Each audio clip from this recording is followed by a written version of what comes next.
Good evening, this is Ryan Mallory for SharePlanner.com. Today is October 8th, 2010, late in the evening. Sorry I'm getting to you guys this late on such an important day in the market. It was a busy day for me, not only from a market standpoint, but also from a personal standpoint, as I was taking care of some personal matters on the home front. So, any case, I still was active in the markets, just being able to blog as much as I would have liked to today was a little bit hindered.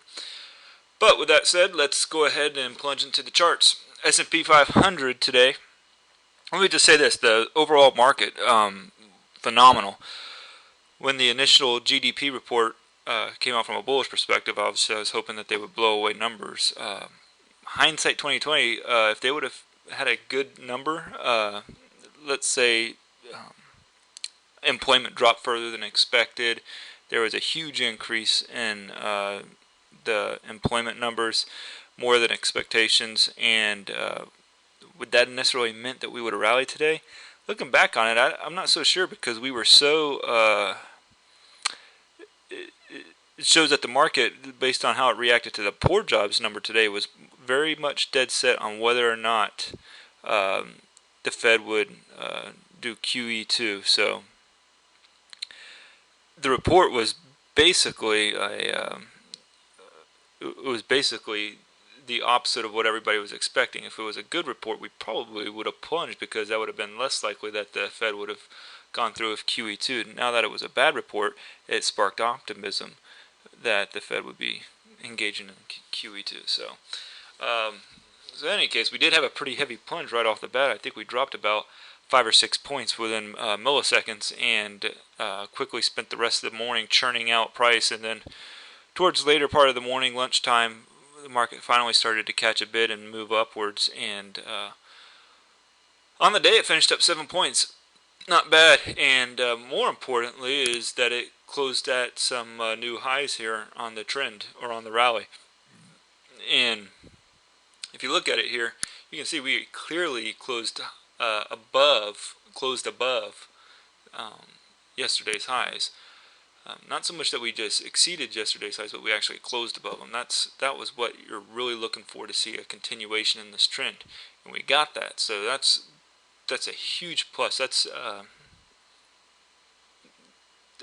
That basically gives me optimism that this trend is going to continue going forward here. I am anxious about Monday.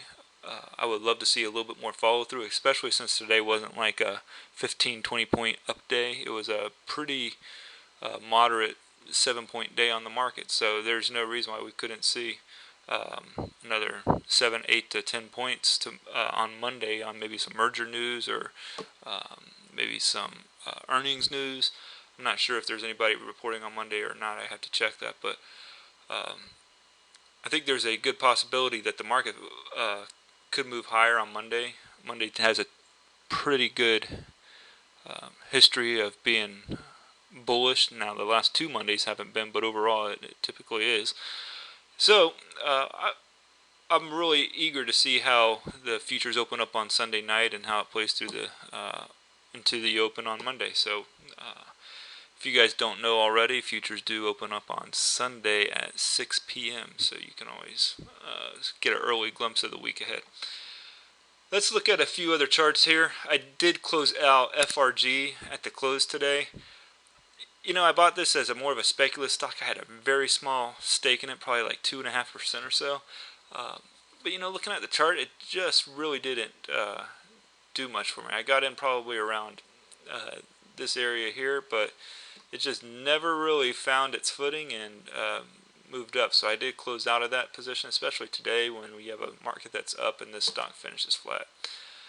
I'm also extremely happy that I closed out a Delta late yesterday, because as you can see here, it took about a 3% plunge, and that would have definitely hampered my profits today. And reason why I did get out of it, you could have made the case, well, it's still riding the trend line, but that's all it was doing, was riding the trend line, and there's better places to put your money at for stocks that'll break off of this trend line and go a lot higher, a lot faster. I'm not looking for something just to continue, just to, barely keep its head above water. And after about a week or so of holding this stock, I was still break even, and the market did have a lot of times this week where it did move higher. So actually, I think I might have had this stock for about 2 weeks almost. So glad to be out of that stock, to say the least. One stock that might be on the chopping block for me on Monday is ELY. I did take half my profits in this stock a couple of days ago. On Tuesday, when we did have a pretty strong rally, I decided to take some off the table there. We had got in originally or at 678 a share. Still got some profits in it, but I think it's about time to ring the register on this one. I was considering getting out of URS at the close. In fact, probably the only reason why I didn't get out of it was because I got hit by the closing bell that didn't allow me to put an order in after hours. But I think I'm going to hold this, actually. I think I'd rather get rid of ELY and keep this URS. I mean, it's still definitely a potential breakout play. We did break out above where I was wanting us to go today, which is this level right here is really what I'm gauging this particular stock against.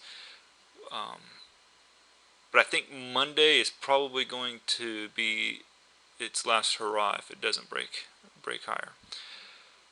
BAV, a great recovery for me today.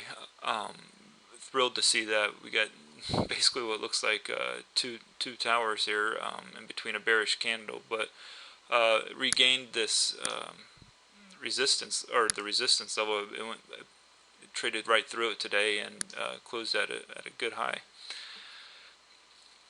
A few others, BRKR continues to trade in this narrow channel here. I'll continue to ride it for as long as it gives me continued profits like it's been doing of late. I picked up a couple of positions also today, closer to the close. VMW, it's taken a beating today, but this is a very bullish setup.